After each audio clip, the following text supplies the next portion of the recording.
नमस्कार बंधु माने आपण माने देखुछंती बिकु पब्लिकेशन यूट्यूब चैनल को आजिरो एही वीडियो रे आमे कथा हबा मिनिस्ट्री ऑफ पंचायत राज द्वारा लॉन्च करा जायथिबा पंचम इनिशिएटिव विषय रे।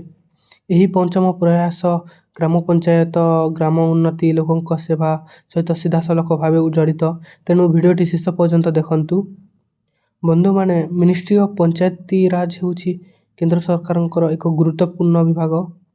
ଏହି ବିଭାଗ ଗ୍ରାମ ପଞ୍ଚାୟତ ପଞ୍ଚାୟତ ସମିତି ଜିଲ୍ଲା ପରିଷଦକୁ ସଶକ୍ତ କରିବା ପାଇଁ କାମ କରେ। ଗ୍ରାମ ଭାରତର ଉନ୍ନତି ପାଇଁ ପଞ୍ଚାୟତ ବ୍ୟବସ୍ଥା ମଜବୁତ ହେବା ଅତ୍ୟନ୍ତ ଆବଶ୍ୟକ ବୋଲି କହିଛନ୍ତି।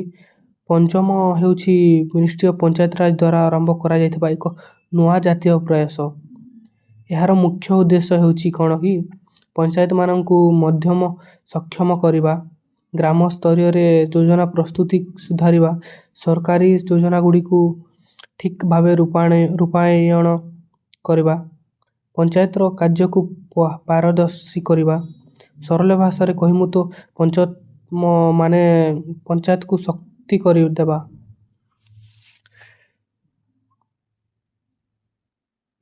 ପଞ୍ଚମର କିଛି ମୁଖ୍ୟ ଲକ୍ଷ୍ୟ ହେଉଛି ପ୍ଲାନିଂ ସୁଧାର, ଯେମିତିକି ଗ୍ରାମ ପଞ୍ଚାୟତରେ ଭଲ ଉନ୍ନତି ଯୋଜନା ପ୍ରସ୍ତୁତ ହେବା, ଲୋକଙ୍କ ଆବଶ୍ୟକତା ଅନୁଯାୟୀ କାମ ହେବା ଏବଂ ସରପଞ୍ଚ, ୱାର୍ଡ଼ ମେମ୍ବର, ପଞ୍ଚାୟତ କର୍ମଚାରୀମାନଙ୍କୁ ଟ୍ରେନିଂ ଦିଆଯିବ। ଗ୍ରାମରେ ଚାଲୁଥିବା କାମ ଉପରେ ନଜର ରହିବା, ବିଳମ୍ବ ଓ ତ୍ରୁଟି କମିବା। ବନ୍ଧୁମାନେ ପଞ୍ଚମ ଆସିଲେ ଗ୍ରାମ ଲୋକଙ୍କୁ ବଡ଼ ଲାଭ ମିଳିବ। ଘର ପିଏମ୍ ଆବାସ କାମ ତ୍ୱରାନ୍ୱିତ ହେବ। ପାନୀୟ ଜଳ ଓ ସ୍ୱଚ୍ଛତା ଯୋଜନା ଭଲ ଭାବେ କାମ କରିବ। ରାସ୍ତା, ଆଲୋକ, ଡ୍ରେନ୍, ରୋଜଗାର ଯୋଜନା ଶୀଘ୍ର ହେବ ଏବଂ ଲୋକଙ୍କ ସମସ୍ୟା ପଞ୍ଚାୟତରେ ଶୁଣାଯିବ, ଅର୍ଥାତ୍ ଉନ୍ନତି ସିଧା ଗ୍ରାମ ଦ୍ୱାରା ପହଞ୍ଚିବ। ଏବଂ ପଞ୍ଚମ ସିଧାସଳଖ ଭାବେ ଅନ୍ୟ ଯୋଜନାକୁ ସାହାଯ୍ୟ କରିବ। ପିଏମ୍ ଆବାସ ଯୋଜନା, ଜଳ ଜୀବନ ମିଶନ ଏବଂ ସ୍ୱଚ୍ଛ ଭାରତ ମିଶନ, ମନରେଗାକୁ ବି ହେଲ୍ପ କରିବ ଏବଂ ପେନ୍ସନ୍ ଯେଉଁମାନେ ପାଉଛନ୍ତି ସେମାନଙ୍କ ପାଇଁ ବି କିଛି ହେଲ୍ପ କରିବ ପଞ୍ଚମ ଏଇ ଯୋଜନାଟା। ପଞ୍ଚାୟତ ମଜବୁତ ହେଲେ ସବୁ ଯୋଜନା ଠିକ୍ ଭାବେ କାମ କରିବ। ସେଥିପାଇଁ ଏଇଟା କେନ୍ଦ୍ରୀୟ ସରକାର ଏଇଟା ଲଞ୍ଚ କରିବା ପାଇଁ ଯାଉଛନ୍ତି।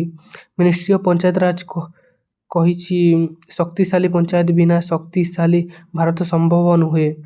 ସେଇଥିପାଇଁ ପଞ୍ଚମ ମାଧ୍ୟମରେ ପଞ୍ଚାୟତ ଅଧିକ ଦ୍ୱିତୀୟଶୀଳ ହେବ ବୋଲି କହିଛନ୍ତି। ଗ୍ରାମ ଉନ୍ନତିରେ ଗତି ବଢ଼ିବ, ଲୋକତନ୍ତ୍ର ଆଉ ମଜବୁତ ହେବ ବୋଲି କହିଛନ୍ତି। ବନ୍ଧୁମାନେ ଏହି ଥିଲା ଆମର ପଞ୍ଚମ ବିଷୟରେ ଏବଂ ମିନିଷ୍ଟ୍ରି ଅଫ୍ ପଞ୍ଚାୟତ ରାଜ ଯେଉଁ ଏହି ଉପରେ କାମ କରୁଛନ୍ତି। ସମ୍ପୂର୍ଣ୍ଣ ଡିଟେଲ୍ସ ସୂଚନା ଭିଡ଼ିଓ ଭଲ ଲାଗିଲା ତ ଆପଣମାନଙ୍କୁ ଏକ ଲାଇକ୍, ସେୟାର ଏବଂ ସବସ୍କ୍ରାଇବ୍ କରି ରଖନ୍ତୁ, କାହିଁକିନା ଆମେ ଏମିତିଆ ଗୋଟେ ଇନଫର୍ମେଟିଭ୍ ଭିଡ଼ିଓ ଛାଡ଼ୁଥାଉ ଏହି ଚ୍ୟାନେଲରେ।